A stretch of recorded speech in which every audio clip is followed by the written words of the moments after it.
Seharusnya tadi saya hari ini menghadirkan penari api, tapi kayaknya apinya masih ketinggalan Om. Jadi kita break dulu sebentar. Bapak-bapak, ibu-ibu silakan bersantai dan menunggu penari apinya nanti datang. Ya, jadi kita sharing aja, ngobrol santai-santai bapak-bapak, ibu-ibu semuanya. Mudah-mudahan Anda semuanya berbahagia.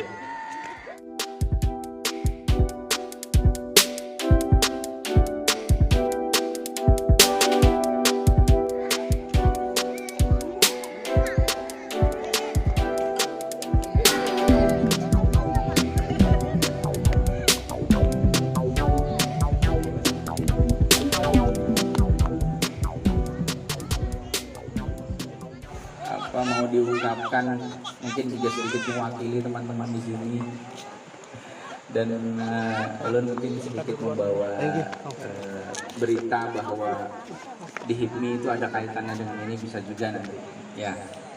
Ini kira-kira Bang Didin, tujuan kegiatan malam ini sebagai apa ini, embrio apa, kelahiran cara baru atau seperti apa ya? Kalau bercerita panjang pasti Mbak Abi nih, yang Bang Didin dulu nih, gimana Bang mengenai kegiatan ini Bang? Terima kasih. Alhamdulillah ya, untuk camping ini belum lama kita berdirikan, bulan Juni semalam di Bajurin itu dideklarasikan di sana.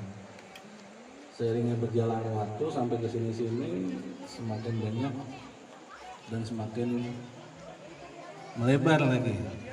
Bahkan anggotanya sekarang sudah di tiap-tiap kabupaten di Kalsel ini sudah hampir ada gitu Bang. Jadi dari teman ke teman atau dari mulut ke mulut, istilahnya kegiatan camping ini memang dilihatnya alhamdulillah seperti yang dilihat anak-anak kita kan bermain, yang tadinya nggak kenal kali datang akhirnya mungkin bapak-bapaknya juga sama, ibu-ibunya tadi. Nah, mantap Pak Haji lah. Siap. Kedepannya lagi mungkin kadang-kadang nanya kemana lagi kita camping. Itu dari mulai dari situ terus sampai sekarang ya alhamdulillah. Terakhir kemarin kita untuk kegiatan Kalsel itu kan kegiatan 3 sampai 4 bulan sekali kita adakan. Kebetulan yang kedua kemarin itu alhamdulillah peserta kurang lebih sama anak-anak kurang lebih 300 yang hadir. Alhamdulillah kegiatan pun berjalan dengan lancar. Dan nggak lama kami dikabarin dari pusat ada tamu, tak kira siapa, tamunya ada di samping saya ini. Luar biasa beliau. Ini orang petualangan sangat hebat nih, makanya kalau kita mau sharing mau apa sama beliau ini mungkin perlu banyak ilmu ya teman-teman. Insya Allah nanti kita di sini kita kupas tuntas sampai habis, ya kan? Silakan tanya aja boleh. Betul. Pokoknya intinya kalau kita sudah berkomunikasi, yang belum registrasi, itu kan registrasi itu gratis. Gak sana gak? Belakang sana. Jangan ke sini sana. Indonesia tinggal daftar. Kalau emang nggak bisa ada tim membership Tante Yunita, nanti beliau bisa membantu, ya. Tujuannya untuk apa? Tujuannya kita harus punya database. Jangan sampai kita punya nama CAP tapi kita nggak ada data-data anggota seperti itu. Kenapa? Karena tuntutan kita ke depannya, ya kan? CAP Indonesia ini seluruh Indonesia emang harus punya database. Jangan cuma di Facebook anggota 60.000, tapi mana datanya, ya kan? Seperti itu. Jadi tujuan untuk teman-teman dari berbagai daerah, ya kan, cukup support acara ini untuk menyambut saudara kita, saudara Abdul ini. Mungkin itu aja, ya. Silakan Bang Abang dilanjut.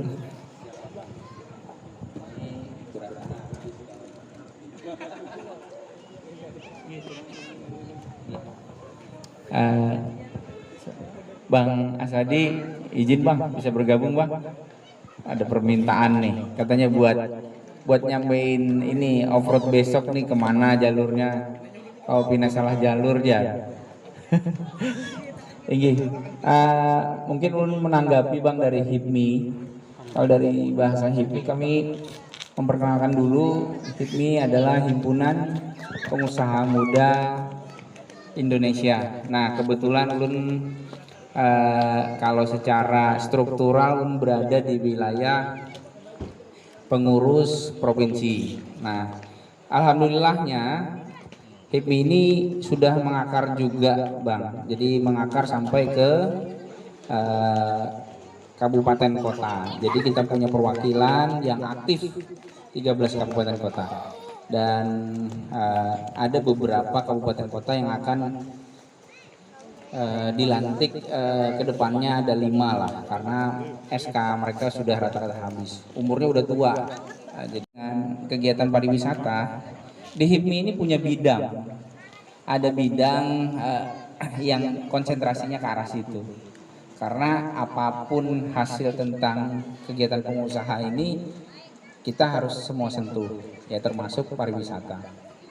Jadi CAF ya, semua yang berada di daerah-daerah itu sebenarnya bisa berkoordinasi Bang dengan mereka, karena tentunya apa ya, kita juga bisa memberikan alur ke berbagai, bisa mengadakan kegiatan CAF yang basisnya gratis, fasilitas tempat atau seperti apa, cuma bayar makan gitu. Insya Allah di semua kabupaten kota anggota HIPMI itu punya pasti ya. Assalamualaikum warahmatullahi wabarakatuh. Sebenarnya saya bingung juga ini ditanyain.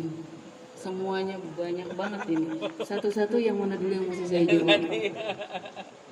Otak terbatas ini. Ya, mulai dari mana ceritanya jadi sampai bisa ingin bertualang terus menerus, awalnya tuh apa? Ini kalau menurut saya agak share pribadi ya.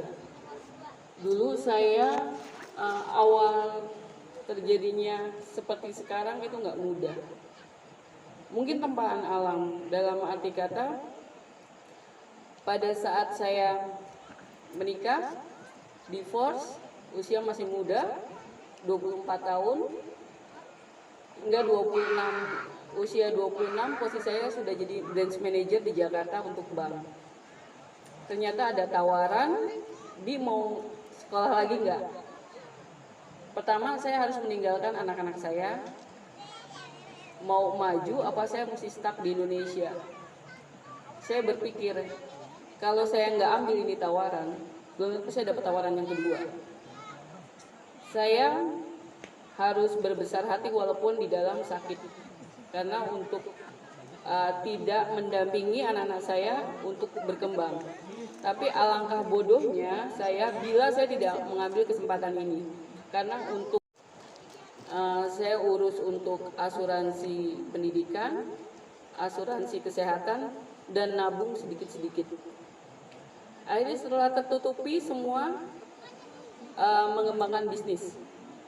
Dari situ step by stepnya, up and down.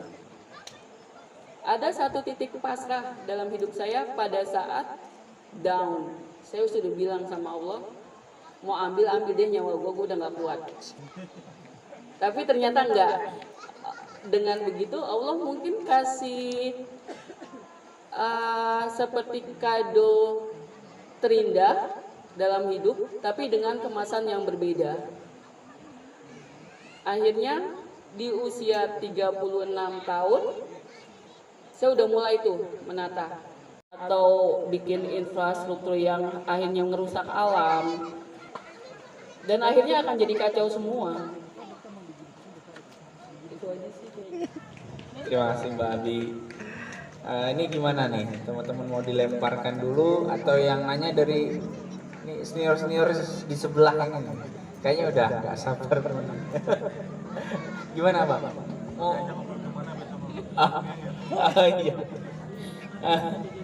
Iya. Iya. Ulun nambahkan sharing sedikit. Jadi sekali lagi mengucapkan apa yang disampaikan oleh pemilik salah satu investor pariwisata terbesar menurut ulun di Kalsel, yaitu Ibu Anjar, menantu dari Ibu Imam Amanah. Karena ulun kira usaha untuk mempertahankan keberadaan amanah Borneo itu tidak dengan subsidi yang kecil. Kalau nggak kuat-kuat artinya holding utamanya itu batu bara, dan komitmen untuk memelihara itu sama seperti yang lain terbengkalai. Kita sudah lihat ya kan, kalau Waterboom bertahan itu karena pemiliknya dari anak perumahan, tapi lu lihat sudah ada titik tidak ada penambahan. Lu lihat semangat dari Ibu Imam itu bukan hanya sebuah kata-kata yang keuntungan, tapi ini sudah menahan rugi bertahun-tahun. Tetapi ingin selalu menciptakan bahwa ada alasan untuk ke Banjarbaru. Alasan itu yaitu ke amanah Borneo Park gitu. Kita mungkin yang di Banjarbaru merasa biasa-biasa saja, tapi orang lain mungkin punya alasan ke Banjarbaru. Salah satunya kalau ke Jakarta inginnya ke Ancol misalnya, ke Jakarta inginnya ke Taman Mini begitu. Nah, dan ingin ke Kalsel ya maunya ke amanah, kebun buahnya apanya bagus lah. Bukan maksudnya berpromo, tapi komitmen beliau. Nah, ulun kira di CF pun harus seperti itu, komitmen bersama gitu, untuk menciptakan sesuatu cara berwisata yang sehat, ya kan? Mungkin SOP-nya benar-benar dibangun. SOP kita ini apa sih gitu. Misalnya setiap ini harus memperhatikan sampahnya atau apanya begininya gitu. Ada budaya yang dibangun di CF. Sama seperti Mbak Habib bilang tadi kan, harus dari awal ya, dari diri gitu. Jadi menciptakan alasan untuk berwisata di Kalsel bersama dan bergabung bersama CF. Ya. Mungkin ada yang ingin bertanya malam ini. Ini mumpung Mbak Abinya ada di sini dan menyempatkan waktu untuk bersama kita, memberikan pengalaman. Beliau tidak pandai bercerita, jadi harus berdasarkan pertanyaan. Benar. Ayo, Mas Ade mungkin. Ya. Ayo. Di meja khusus gitu Pak, di depan, pada pelestarian lingkungan dan edukasi untuk anak-anak, camping aman untuk anak-anak. Nah, kebetulan karena saya ketemu Om Kamal baru malam ini, insya Allah akan berkelanjut. Saya yakin. Kemudian, ini salah satu pembelajaran yang paling bagus Om Didit buat anak-anak. Karena alam itu akan memberi satu pelajaran yang bagus untuk kita ke depan. Jadi saya kalau di outdoor sudah nggak bicara hobi Om Kamal. Ini sudah kebutuhan hidup. Saya bermain sepeda gunung, bermain trail, bermain jeep, bermain trekking, itu sudah kebutuhan hidup. Jadi udah nggak bicara hobi saya. Saya ada dan tidak, saya jalan. Ada teman dan tidak, ya syukur alhamdulillah saya sekarang ada partner, anak saya sendiri Tegar. Itu udah, saya nggak perlu teman lagi, ada salah Tegar go, udah kita go. Cuma masalahnya sekarang anak ini sudah nggak mau bolos lagi. Susah, dulu mau bolos, sekarang nggak bolos lagi. Ini ya agak sedikit kecewa saya. Dan terbukti angka hard enduro itu dunia udah lihat kita. Kemarin yang buka kan Menpora 2019. Kalau tidak ada COVID, 2020 udah booming lagi. Semua pembalap dunia udah masuk ke sini untuk enduronya ya. Udah mereka pada senang. Karena Borneo tuh menjanjikan. Borneo tuh masih layak untuk dijual. Nah, tinggal kita merawat alamnya. Sorry ya, alamnya. Hancur kita punya. Hancur kita. Yang tadi yang nggak banjir sekarang banjir loh. Saya terakhir sama mantan Wagub Kalteng tuh sempet 3 hari main di Kalteng tuh. Saya bilang udah bukan paru-paru dunia lagi nih. Sudah paru-paru udah mulai, karena banyak pohon-pohon udah ditebangnya. Reuni itu mereka pada bingung sama saya. Kalau yang pinter biasanya ikut orang. Kalau yang pinter sekali jadi dosen. Iya kan? Kalau pinter ikut perusahaan, kayak sampean pinter nih, ikut perusahaan kan? Kalau yang pinter jadi dosen di sekolahin. Begitu kita kumpul, kalau bicara ekonomi, sorry, saya strata saya di atas. Saya semua ada, bukan sok sugih enggak, tapi alhamdulillah saya diberi satu rezeki lebih dari teman-teman. Makanya teman-teman saya dulu bilang, "Jancuk ngerti ngono, aku sekolah suwi juga, As." Karena dia tetap digaji sama perusahaan, digaji, dan gajinya kan dihitung udah. Dihitung. Mau korupsi dia nggak bisa. Kecuali dewan mungkin. Mungkin juga ya. Mungkin juga ya, nggak tahu. Ya tahu. Jadi udah kita bisa hitung. Jadi kalau buat saya sih, ciptakan ini alam ini merupakan satu lahan pendidikan yang sangat berkualitas, mentalnya biar jadi dulu, gitu. Kemudian bicara nasionalisme. Nasionalisme tuh nggak hanya ngomong gitu, harus kita tuh berjalan ke dunia, ke yang kita milikin ini. Ya kita ke hutan lah, biar timbul rasa. Nah, sekarang anak-anak main HP, main game terus ya. Main game tuh nggak ada habis-habisnya. Coba Anda aja gini aja, nanti kapan-kapan mungkin ada